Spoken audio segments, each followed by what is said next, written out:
Mês onde estamos falando, né, a Central está falando de família. Hoje trazemos um tema bem relevante e um daqueles temas assim que, quando nós olhamos para dentro das nossas famílias, e falo isso já pensando especialmente na minha família, né, pensando também em mim particularmente, na dificuldade que é essa questão da comunicação. O quanto isso realmente tem trazido algumas dificuldades, alguns problemas no meio da família. E nós queremos trabalhar, então, meditar um pouquinho na palavra de Deus, em algumas coisas, para que nós possamos, pelo menos, sair daqui pensando nisso daqui.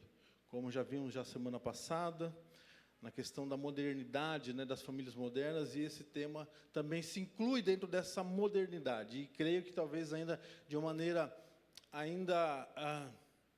mais importante para pensarmos nessa questão tecnológica que nós estamos vivendo, e como que a comunicação tem sido, né? Há quem diga, que, por exemplo, que as redes sociais que têm trazido essa imaginação da proximidade, na realidade, o que ela tem feito é distanciar ainda mais as pessoas. Então, vamos pensar um pouquinho o que a palavra de Deus nos diz e que nós possamos realmente sairmos daqui nesta manhã. Esse é meu desejo, para que nós saímos daqui nesta manhã com essa questão na mente, pensando para uma mudança tão necessária em nossas vidas. Efésios capítulo 4, 29... diz o seguinte: não saia da vossa boca nenhuma palavra que cause destruição, ou, como em algumas versões, uma palavra torpe, mas só que seja boa para a necessária edificação, a fim de que transmita graça aos que a ouvem. Eu não sei quantos aqui, talvez, os mais jovens não, mas a galera um pouco mais antiga, aí talvez vai lembrar de um antigo comunicador chamado Abelardo Barbosa. Lembram-se? Quem que se lembra dele aí? Pode levantar a mão. Olha, ó. Se entregaram, né? Isso aí, mas é verdade. E ele tinha uma frase muito interessante, que essa frase, ela passa aí os tempos, e tanto é que a gente está trazendo aqui novamente, né? Ele diz o seguinte, né? Quem não se comunica... Lembram-se, né? Quem não se comunica, se trumbica. Imagine que isso lá atrás, no tempo dele, né? E olha que, eu digo assim, na minha época, né, quando eu comecei a assistir televisão, tive esse contato com ele, ele já era bem velho, né? Então, imagine isso passado aí apenas uns 5 anos, né? Mas não é bem assim, né? Quem não se comunica, se trumbica. E é uma realidade em nossos dias que nós estamos vivenciando.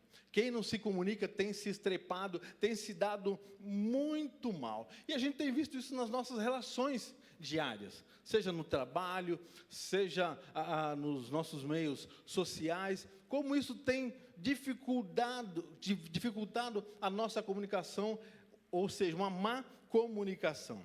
E olha só, uma definição de comunicação que eu trago é a seguinte: é o processo de troca de informações, ideias, sentimentos ou sinais entre indivíduos com o objetivo de tornar algo comum. Uma troca de informações, uma troca de ideias e sentimentos para que a gente possa se entender em determinado assunto. E com essa definição em mente, o que nós podemos então perceber, como já mencionei, é que muitos lares não são destruídos pela falta de amor, como comumente nós podemos imaginar, ou pela falta de dinheiro, ou pela falta de uma relação extraconjugal, mas as estatísticas têm demonstrado que a maior parte dos relacionamentos, e especialmente os casamentos, tem se destruído por causa da falta de comunicação ou da comunicação mal usada. Obrigado, irmã.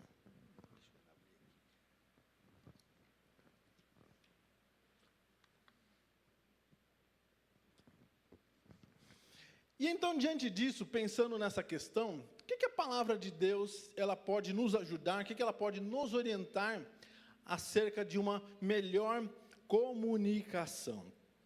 E eu quero, então, trabalhar aqui, pelo menos, dentro desse texto de Efésios 4, 29, 3 temas aqui que estão bem claros para que nós possamos, que isso possa nos ajudar a melhorar a nossa comunicação, especialmente dentro da nossa família. E a primeira lição que eu trago é que as palavras elas podem ferir profundamente. Olha o que o texto nos diz inicialmente. Não saia da vossa boca nenhuma palavra dura, nenhuma palavra torpe, nenhuma palavra de destruição. E quando nós vamos para as palavras, para o original, olha o que significa a palavra torpe. Palavras, ações ou atitudes que são podres, imorais, sujas, indecentes ou sem utilidade, contrariando a moral e os bons costumes. Isso é pesado, não é? É muito forte isso aí, quando a gente pensa no significado dessa palavra. E às vezes nós achamos que isso não acontece dentro das nossas casas, dentro dos nossos lares. E o original ainda, que é a palavra sapos, denota algo corrompido ou inútil, não se limitando a palavrões, mas também, e aí pasmem, a fofocas, mentiras, maledicências e coisas afins. Gente, isso é algo muito sério, é algo muito pesado. E se nós pararmos para pensar no nosso dia a dia, será que nós não estamos caindo nesse erro, por exemplo, de falarmos indevidamente, falarmos coisas inúteis, falarmos coisas que realmente não servem absolutamente para nada? Será que nós não estamos caindo no erro, por exemplo, da fofoca? E aí, às vezes, quando falam, não, eu não fofoco, né? Aí, às vezes, a gente dá uma certa desculpinha, dá uma saída pela tangente aqui, e não assumimos, talvez, esse erro da fofoca ou da maledicência. A ordem do texto bíblico, ela é muito clara, né? Nesse uso dessas palavras. E isso, principalmente, quando nós observamos, então, o significado de tudo isso. E o quanto isso pode ser prejudicial. Muito sério isso. Provérbios 18, 21 diz o seguinte: a língua tem poder sobre a vida e sobre a morte. Os que gostam de usá-la comerão do seu fruto. Ou seja, o que você falar, você vai colher. Como diz o texto de Gálatas, né? Aquilo que o homem semear, isso também ele colherá. Exatamente é o que nós fazemos quando nós usamos as palavras indevidamente, quando essa comunicação ela está indo numa vertente, está indo numa direção totalmente fora daquilo que é para ser. E o que é prejudicial nisso? O que acontece com isso? É que palavras negativas, palavras ruins, palavras mal usadas, muitas vezes elas causam problemas emocionais. E podemos pensar, por exemplo, em situações onde na infância um pai ou a mãe disse algo para o seu filho, algo muito pesado, algo que realmente denegriu a imagem do seu filho.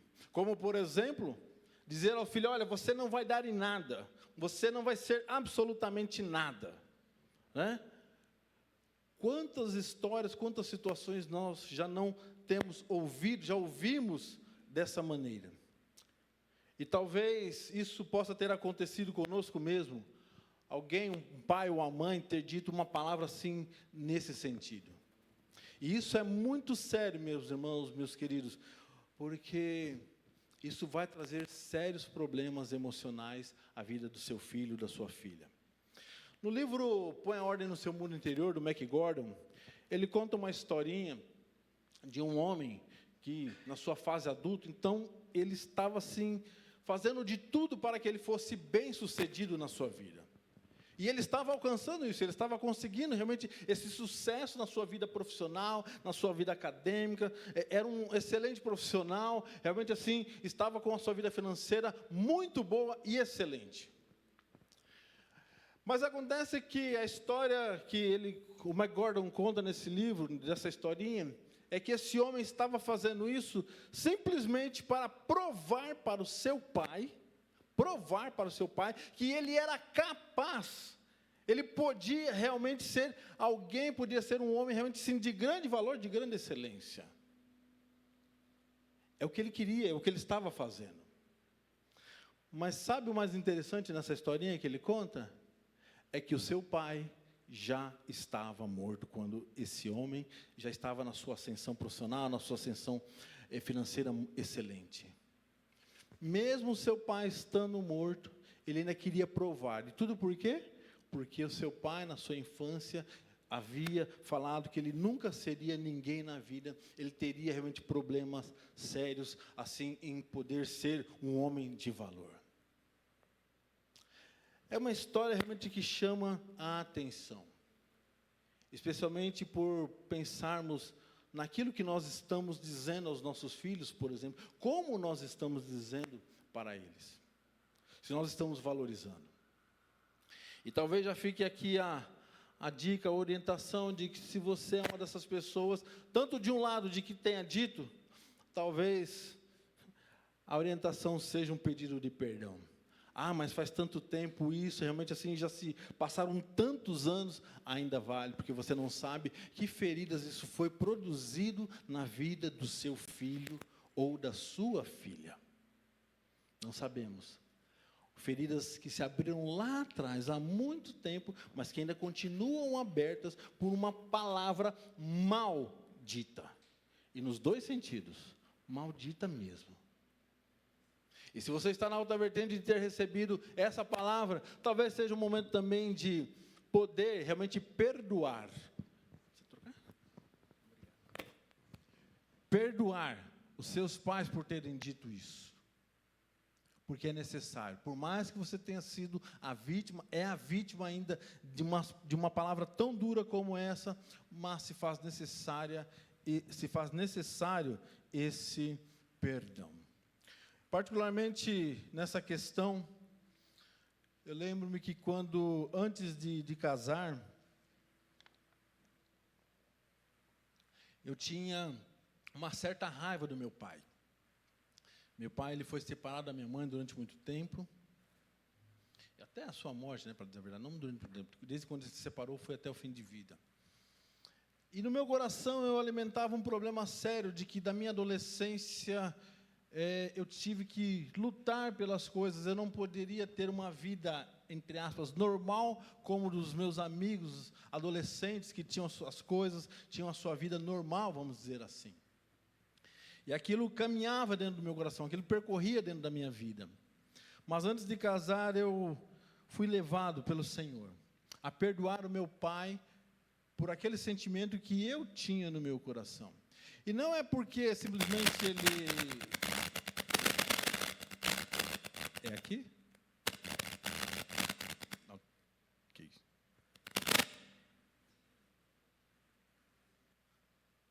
Ok?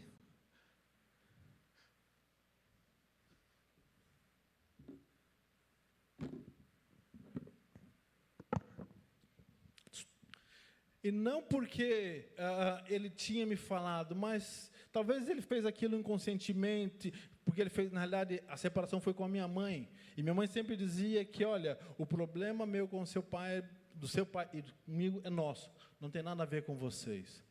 Mas aquilo me corroía. E eu fui levado, então, antes de casar, porque eu sabia que eu enfrentaria algumas situações, e então Deus me levou a perdoar o meu pai por essa situação. Queridos, aquilo foi também libertador para a minha vida. Então, para nós percebermos que situações que às vezes nós carregamos, que nos acontecem, vão nos levando a uma vida, e isso vai trazendo alguns sérios problemas. Talvez isso possa fazer você refletir um pouco naquilo que você talvez fez, ou naquilo que você talvez tenha sofrido na sua vida. Que a palavra de Deus aqui ela é muito clara. Não saia da sua boca nenhuma palavra torpe, nenhuma palavra dura, nenhuma palavra de destruição. Mas há uma segunda lição que nós podemos então aprender nesse texto, onde ela diz assim que A lição é que as palavras elas podem construir relacionamentos. Palavras que edificam, palavras que encorajam. Quantas amizades nós não temos visto, não são afetadas pela falta de sabedoria sobre o que falar e mais ainda sobre a maneira como falar. E essa talvez seja uma questão que muitos se têm abordado nos nossos dias, porque não é o problema de você falar, você mostrar a verdade, mostrar o que a pessoa está fazendo, a orientação que ela deve ter, mas é a maneira como você fala, é o jeito que realmente vai talvez destruir aquele relacionamento. A Bíblia nos orienta a falarmos a verdade, mas ela tem que ser falada em amor. Há uma diferença, né? E talvez o texto de, alguns podem até usar aquele texto de Eclesiastes 3, que diz assim, olha, eu tenho que falar, né? Porque a Bíblia diz assim, há tempo de falar, mas também ela diz há tempo de se calar. E isso nós precisamos ter a sabedoria de entender isso.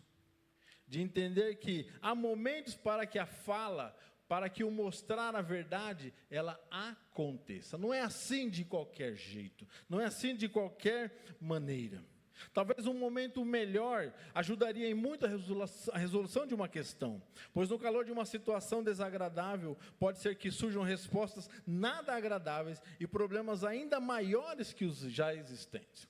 Imagine, por exemplo, a seguinte situação.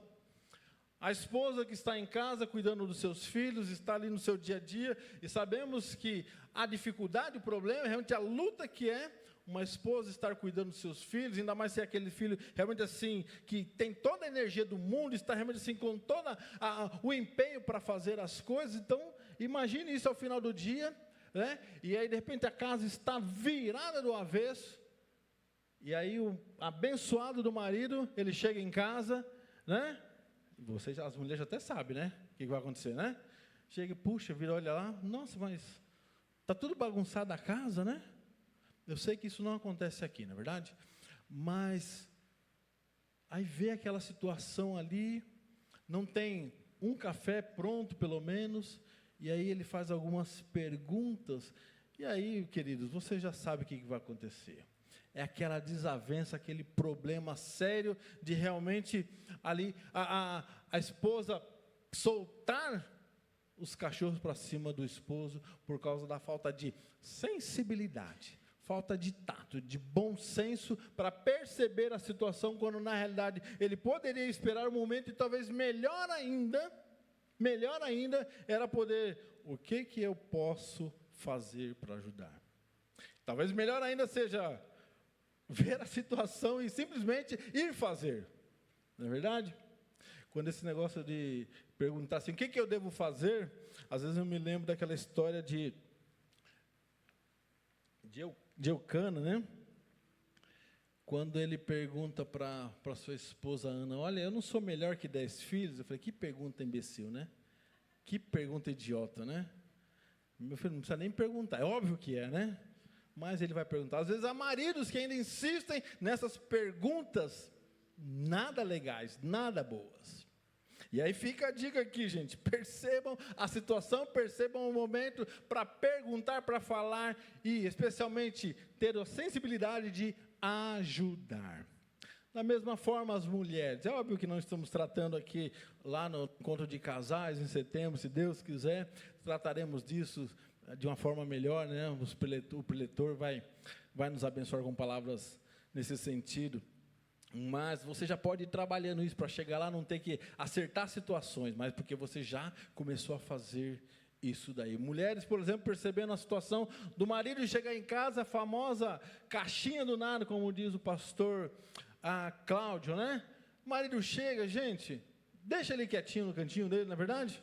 Deixa ele sossegadinho lá um pouquinho, até em um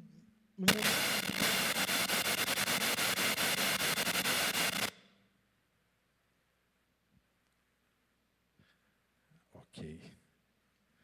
É alguma coisa contra? Não, né? Não. Nada pessoal aí, gente?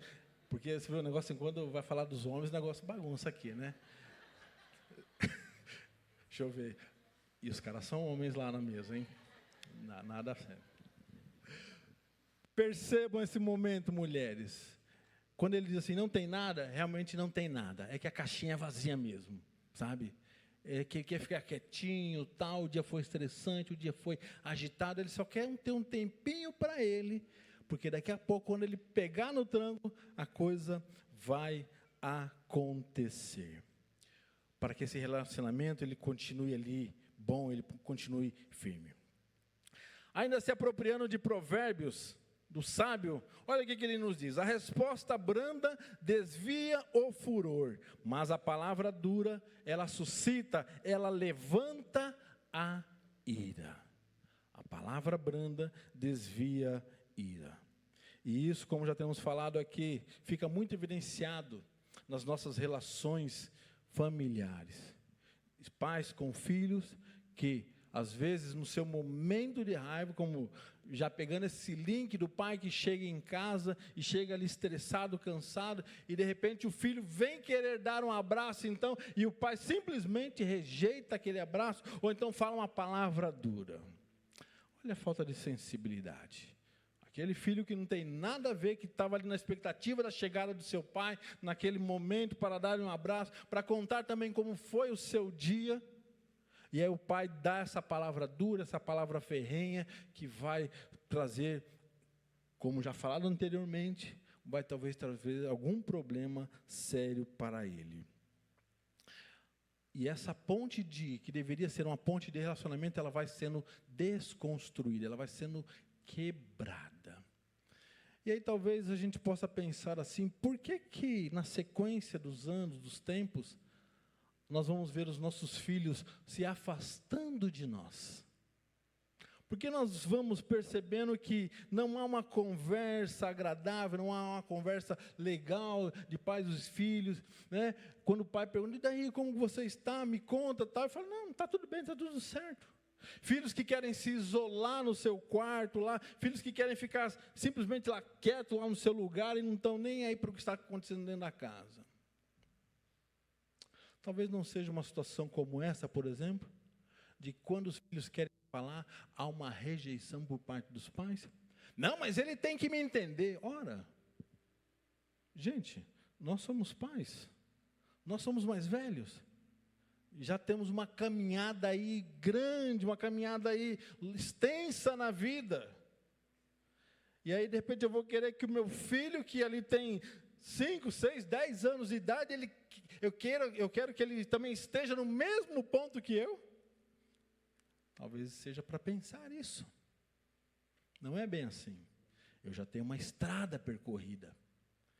É talvez mais fácil eu sair do meu ponto aqui, de cima do meu pedestal, do meu degrau em cima, e descer aonde ele está. Vai ser mais fácil eu compreender ele, do que ele, que na sua pequena idade, alcançar o que eu estou passando. Algo para nós pensarmos. Palavras de encorajamento fortalecem a família. E especialmente palavras brandas, dóceis, mansas e amorosas.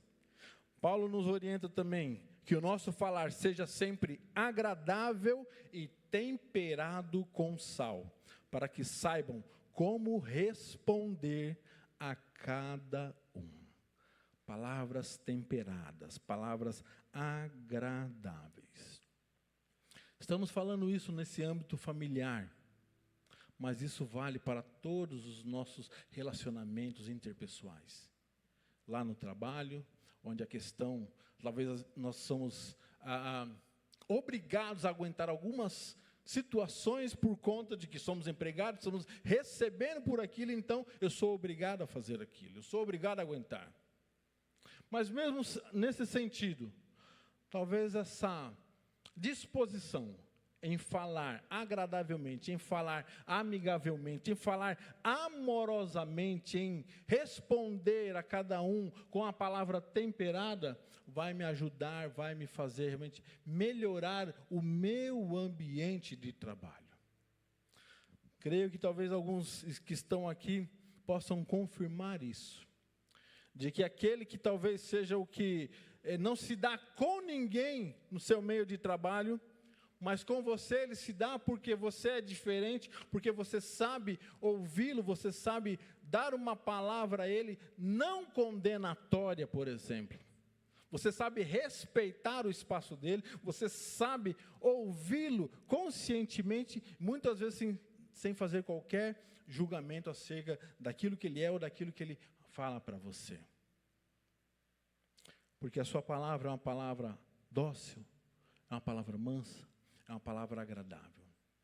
Esse é o nosso desafio nesses tempos modernos, nesses tempos de relacionamentos tão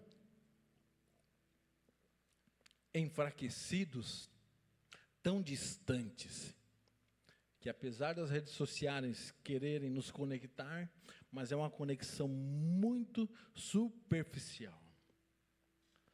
Pode ser que hoje, numa postagem de alguém, uau, curta lá e realmente, parabéns pela sua atitude, excelente, maravilhosa, formidável. Mas amanhã, quando ela fizer um outro tipo de postagem que não me agradou, eu simplesmente a detone por completo. Eu começo realmente a falar coisas absurdas por causa daquela postagem de amanhã. E eu esqueci que ontem, puxa vida, ontem foi a melhor e hoje é a pior. Por que acontece? Uma falta de sensibilidade, uma falta de mansidão em relação a essas questões. Mas há uma última orientação desse texto que ele nos mostra, sobre as palavras que nós devemos ter dentro de nós. É que elas devem transmitir a graça. E nesse ponto, então, um texto que me chama muito a atenção é o texto da mulher samaritana. Naquele momento que foi um momento singular na vida daquela mulher, um momento ímpar para aquela mulher samaritana. Naquele encontro, quando Jesus então estava seguindo, estava indo na sua missão, e ele resolve desviar o seu caminho. O caminho por Samaria era o melhor, era o mais fácil, mas por causa daquele problema de judeus e samaritanos, então eles pegaram outro caminho, mas Jesus, não, eu vou aqui por Samaria. E lá ele vai, e dentro, no poço ali, ele encontra-se com aquela mulher, e ele então começa a conversar com aquela mulher. Sabe o que eu vejo nesse texto aqui, nessa conversa? É que a bondade de Jesus, o amor e a graça estavam presentes naquele diálogo, naquela conversa. E por meio daquelas palavras poderosas, alguns conflitos foram resolvidos. Quais foram esses conflitos? Um problema de etnia foi quebrado. Judeus e samaritanos não se davam bem. Então, Jesus quebra isso. Um problema de misoginia foi colocado de lado. A mulher que ficava sempre, por isso que ela estava ali sozinha, né, no poço, era colocado sempre de escanteio, era colocado de lado, não tinha uma visibilidade na sociedade. E Jesus ali conversa com ela, e pelo andar da carruagem aqui do texto, nos mostra que foi um tempo considerável de uma conversa. Misoginia foi colocada de lado. Uma questão social foi resolvida, que era o problema da questão de que ela teve alguns maridos, e como Jesus falou para ela, olha, o que você tem não é teu marido. E um problema de culpa foi sanado. Talvez devido a toda aquela questão dos seus maridos, pela questão preconceituosa da sociedade. Vejam como a graça numa conversa, ela pode mudar algumas realidades. Mas também uma questão espiritual, tanto de adoração, quando ela pergunta onde deveria se adorar, onde deveria ser adorado, deveria acontecer a adoração, Jesus falou, olha, em qualquer lugar, né? Vocês terão esse tempo que vão ter que adorar em espírito e em verdade, ou seja, em qualquer lugar vocês terão essa oportunidade. Mas também a questão da vida eterna. Queridos, um diálogo que transmite graça, uma conversa poderosa, pautada na palavra de Deus, que saia do fundo da sua alma, do seu coração, porque você tem isso, pode mudar muitas realidades, pode mudar muitas vidas. É o que aconteceu com essa mulher. Surge então uma mulher transformada, que foi então levar as boas novas de Jesus à sua família e à sua comunidade. Isso me chama muito a atenção. Quando lá no início eu dei aquela descrição do que é a comunicação, do tornar algo comum, do que significa a palavra torpe, uma palavra que significa inutilidade, coisas que não têm importância nenhuma, coisas corrompidas, fofocas, maledicências. E isso me chama a atenção porque qual é o nível das nossas conversas hoje em dia? Qual é o nível da nossa conversa dentro da nossa casa, da nossa família? Nós temos transmitido graça? Nós temos sido canais de bênção dentro do nosso lar? Nós temos agido de um modo que cada palavra, cada sílaba, cada letra realmente produza crescimento, produza edificação dentro da minha casa, para minha esposa, para o meu esposo, para os meus filhos e para toda a minha família? O que Jesus fez demonstra isso nessa conversa. Aquela mulher poderia simplesmente ter ignorado no primeiro momento e simplesmente continuar a sua vida, e então nada aconteceria aí. Dá para entender, porque ela era a prejudicada por toda a situação vigente de etnia, de ter tido alguns casamentos, alguns relacionamentos. Ela era prejudicada, mas Jesus deu esse primeiro passo. Esse primeiro passo me diz assim: eu preciso dar o primeiro passo. Eu não preciso esperar pelo outro. Aliás, eu não devo esperar pelo outro. Eu devo tomar atitude. E sabe por quê, queridos? Porque a mudança, ela acontece em mim. Eu não posso esperar que o pastor Elias mude, mas eu posso dar um passo em direção a ele em alguma questão, porque eu quero ter um relacionamento melhor com ele. Se ele não mudar, se ele não fizer absolutamente nada, eu não tenho nada a ver com isso mais. Jesus, ele podia ter seguido o seu caminho, mas ele deu um passo. E isso nos alerta para esse fato tão importante das nossas vidas, que o primeiro passo está à nossa disposição.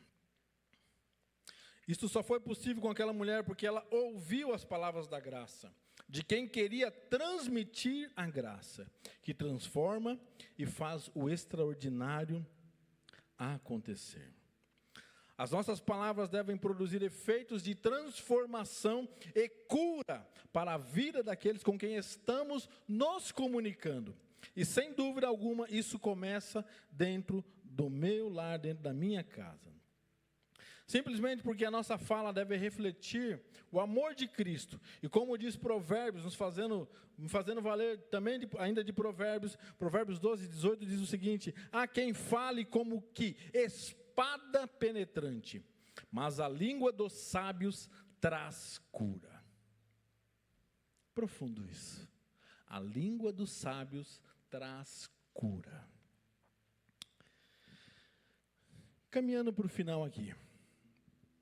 O que é a comunicação? O que ela produz, ou não produz, melhor dizendo, quando não feita, quando não realizada no devido tempo, no momento certo. Eu conheci um casal, e esse casal, especificamente a esposa, uma vez num café junto com eles, ela me disse o seguinte: pastor, eu faço lasanha para o meu esposo já há muito tempo. Mas meu esposo, eu acabei de descobrir, ele acabou de me falar agora que ele não gosta de lasanha. Sério, irmã? Sério, pastor? Ele não gosta de lasanha. E eu só descobri isso agora, passados mais de 40 anos de casados. Olha o tempo, mais de 40 anos de casados, agora que o bendito fala para ela que ele não gosta de lasanha, e ela é uma senhorinha, tem 74 anos, né? toda carinhosa, toda cuidadosa, tal, uma descendente de italiano. E a gente conheceu ela faz as coisas com muito carinho. Eu fiquei imaginando, puxa vida, ela deve ter pegado aquele prato da lasanha e jogado na cara dele, né? Eu acho que isso que passou pela cabeça dela. Porque depois de mais de 40 anos, aí que o infeliz avisa que não gosta. Queridos, uma situação, entre aspas, simples, mas que nos mostra muitas vezes que o falar, o comunicar em amor se faz necessário no tempo presente hoje. E eu quero trazer, assim, rapidamente, uma orientação, algo que eu gosto muito, do Gary Chapman, em um livro que creio que aqui muitos conhecem, mas, diante dessa exposição, dessa fala, acho que faz-se necessário a gente relembrar, quando ele fala das suas 5 linguagens de o amor, e isso vale tanto para casais, quanto para pais e filhos para com os pais. Quando ele fala das palavras de afirmação, encoraje, diga realmente o quanto a sua esposa é bonita, diga ao seu esposo o quanto realmente ele é maravilhoso, é o melhor homem do mundo. Talvez essa seja a linguagem dele. O tempo de qualidade, o tempo de estar juntos, o tempo de, como foi falado semana passada, umas 4 horas de celular, mais ou menos, lembra? 4 horas de celular, querido, um casal com 4 horas livre, dá para fazer muita coisa, não dá não? Não sei, eu acho. Bastante coisa. Dá para dormir, enfim, dá para bastante coisa, né? Olha só, tempo de qualidade, tempo de realmente assim, aproveitar o máximo. E talvez a sua esposa só isso que ela quer. Talvez é isso que teu filho quer, um tempo de qualidade com você. Não é talvez não seja essas 4 horas, mas uma horinha ali que realmente ele perceba que você está olhando nos olhos dele, que você está prestando atenção ao que ele faz, simplesmente isso, mais nada. Onde eu tive uma experiência muito legal, né? Minha esposa e minha filha foram fazer uma feira, fazem artesanato, foram participar de uma feira, e a incumbência de ficar com o netinho ficou comigo, o dia inteiro. O dia inteiro. Bom, né? O dia inteiro. E aí, é óbvio, né? Trocar fralda, né? Dar mamada, dar comidinha, tal, ficar ali, tal, né? Que experiência maravilhosa. E isso me caiu na mente. Puxa vida, esse tempo de qualidade, né? De olhar, perceber alguns movimentos. E aí foi o dia inteiro nessa pegada. Gente, coisas simples, que realmente assim produzem efeitos grandiosos na vida. Mas também uma outra coisa que ele fala, né, nessa linguagem do amor, é o receber presentes. Não talvez presentes caros, se você pode, amém. Se você não pode, dê o simples, dê o objetivo, dê aquilo que realmente você sabe que a tua esposa gosta, que teu filho gosta, um docinho que você traga de vez em quando para ele. Que bênção, né? Esses dias falando com o líder, o Rafael, né? Sobre casais aqui. E aí eu falei para ele o seguinte, que ele falou assim, a gente estava conversando sobre uma questão de batalha espiritual, tal, nada a ver, né? Mas enfim. E aí entrou nessa questão de casal. E aí ele falou assim, que às vezes muitos casais acham que os problemas que acontecem dentro do nosso lar são batalhas espirituais. Às vezes alguns são. Mas na maioria, gente, às vezes é falta de um presentinho, né? Às vezes é falta de um tempo de qualidade, uma palavra realmente de encorajadora. E eu disse para ele, olha, querido, às vezes o que eu penso é o seguinte, essa questão de batalha espiritual na vida dos casais é a falta de sabedoria, e um bom jantar resolve muita coisa. Resolve ou não resolve? Um jantarzinho, uma luz de vela, uma saída diferente, um passeio, uma viagenzinha, vai resolver muita coisa. Pode ter certeza disso. E ele vai falar de atos de serviço também. O marido esposa, creia, se o teu esposo disser que ele vai arrumar aquele móvel quebrado, aquele problema existente dentro da casa, creia que ele vai resolver. Nem que seja daqui a 6 meses. Vai ou não vai, esposa? Vai, né? Vai resolver, né? Atos de serviço. E olha, eu digo para vocês, há muitas esposas que gostam desses atos de serviço. É espetacular. E, por fim, que ele diz o toque físico, né? Não simplesmente aquilo que vocês estão pensando, né? Mas aquilo que também de sair de mãozinha dada pela rua, né? De não se envergonhar, sair de mãos dadas também com os filhos, enfim, de abraçá-los, de beijá-los, de realmente demonstrar esse carinho tão gostoso e tão bom. Coisas simples que ajudam, que fortalecem, que comunicam realmente uma expressão existente dentro do nosso ser. Uma expressão existente que vem do trono da graça de Deus. Uma família saudável, e aí eu encerro, uma família saudável aprende a falar com amor e respeito, usando sabiamente cada palavra para edificar e transmitir graça em nome de Jesus. Amém?